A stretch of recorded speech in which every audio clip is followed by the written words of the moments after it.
começar a questão, só para explicar aqui porque já tem um monte de coisa rabiscada, eu tava gravando o vídeo e acabou dando um problema no meio da gravação.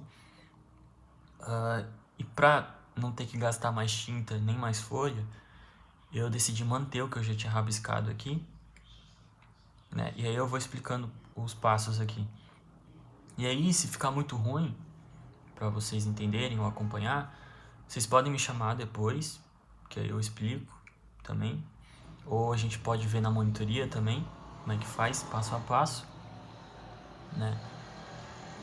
Então vamos para a questão. A questão é o exercício 16 da lista 5. É o último exercício, que a gente tem 2 cilindros condutores, raio A, raio B. O cilindro interno está mantido a um potencial constante V. O cilindro externo está aterrado, né? E aí a gente tem um óleo dielétrico que ele vai começar a subir aqui nesse cilindro até uma altura H.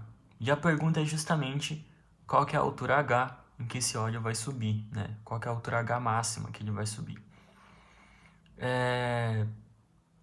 De informação ele deu a susceptibilidade e a densidade do meu óleo, né? Bom, então, a uma primeira vista, esse exercício ele assusta porque a gente meio que fica sem saber de onde começar, né? Para achar essa altura. A gente fica, meu Deus, e agora? Né? Mas não é tão assim. Eu vou mostrar aqui que, na verdade, a gente tem toda a capacidade para poder calcular essa altura aqui. Então, a primeira ideia que a gente tem que saber é que o óleo ele vai começar a subir até uma hora que ele vai parar de subir, numa altura H. Nesse momento, ele vai estar em equilíbrio, digamos assim, né? Ou seja, as forças, né, a força resultante vai ser zero. Ou seja, a força, né, que vai ter nesse dielétrico devido aqui a essa configuração de capacitor e a força-peso que está puxando o óleo para baixo vão se igualar, certo? E é justamente a partir dessa informação aqui que a gente vai conseguir extrair qual que é a altura máxima que esse óleo vai subir, certo? Mas para isso a gente precisa calcular essas forças, né? A força-peso não tem muito o que fazer, a gente vai conseguir calcular ele bem fácil, eu vou mostrar mais lá no final. E aí a questão é, na verdade, calcular a força em cima do dielétrico, que para isso a gente precisa conhecer a capacitância, certo? A capacitância, por sua vez, a gente precisa conhecer a carga total e o V, né? O V a gente já tem. O exercício nos deu o V, né? Então, primeiro, vamos calcular a capacitância. Para isso, a gente vai usar a ideia de que a diferença de potencial entre os cilindros vai ser a mesma tanto na região do ar quanto na região do óleo, certo? Então, a gente consegue dividir, primeiro, inicialmente, esse problema em 2 regiões aqui. Numa região em que a gente vai ter só ar, e numa região que a gente vai ter só o óleo, né? Então, na região do ar, a gente consegue calcular o campo elétrico usando a lei de Gauss, né? Se vocês lembram, vai dar um resultado assim. Onde esse lambda ele vai ser a minha densidade linear de carga, certo?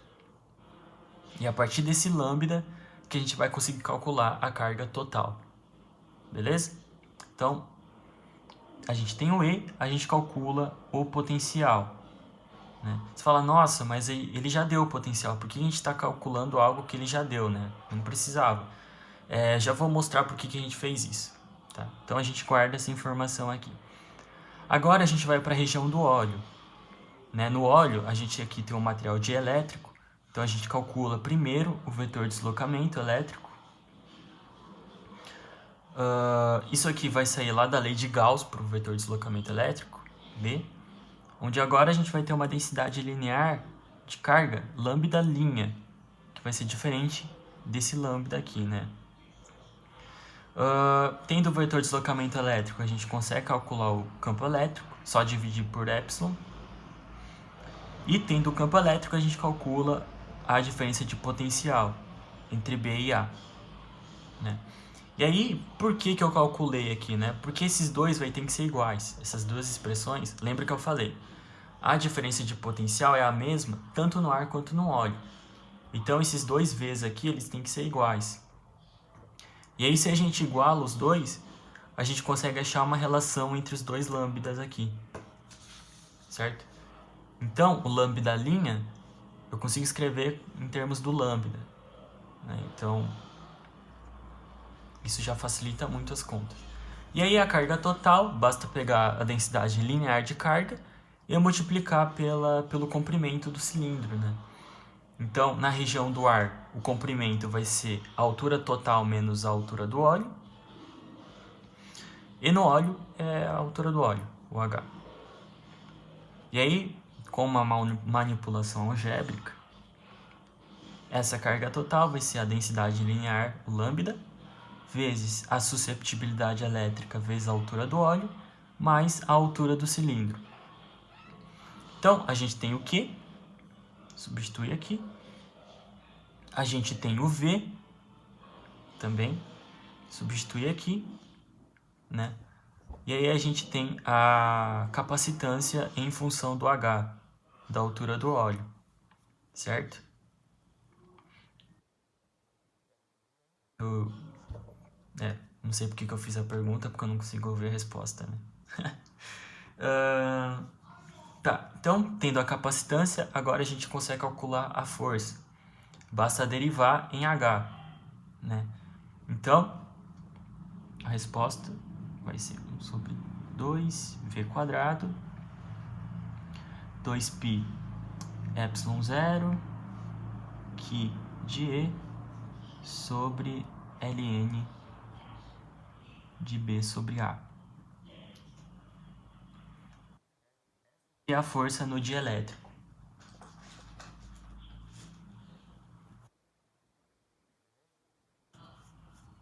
E aí a força peso, o P, dá para escrever aqui embaixo, dá mg, né?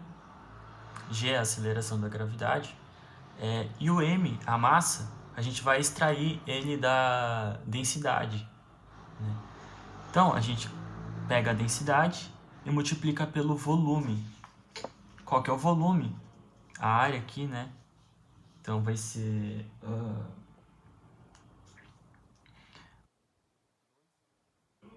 vai ser π vezes b ao quadrado menos π vezes a ao quadrado, né? Que é o volume desse...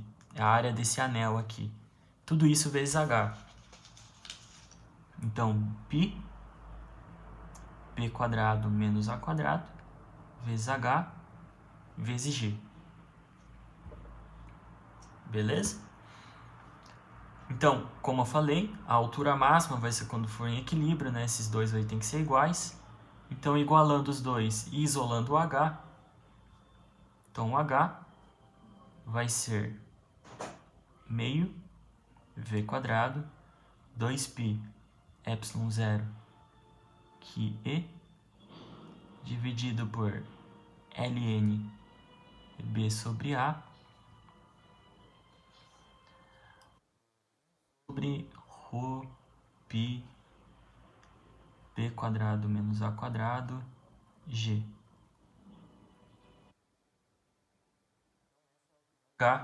Que o óleo vai subir, certo? E esse é o exercício. Então, se vocês pararem para analisar mesmo, a dificuldade está mesmo nessa sacada aqui que a gente tem que ter, né, das forças. Em que essa altura máxima vai ser atingida quando essas forças forem compensadas, né? De resto, é algo que a gente praticamente já calculou diversas vezes ao longo do curso, né? Então, campo elétrico de uma distribuição cilíndrica, carga total tendo densidade de carga, capacitância e a força no dielétrico também, certo? Então essa era a última questão da lista que eu queria mostrar para vocês. Lógico que se vocês tiverem dúvidas com essa questão ou outra questão, vocês também podem falar comigo ou a gente pode ver nas monitorias, certo? Então até a próxima lista. Tchau.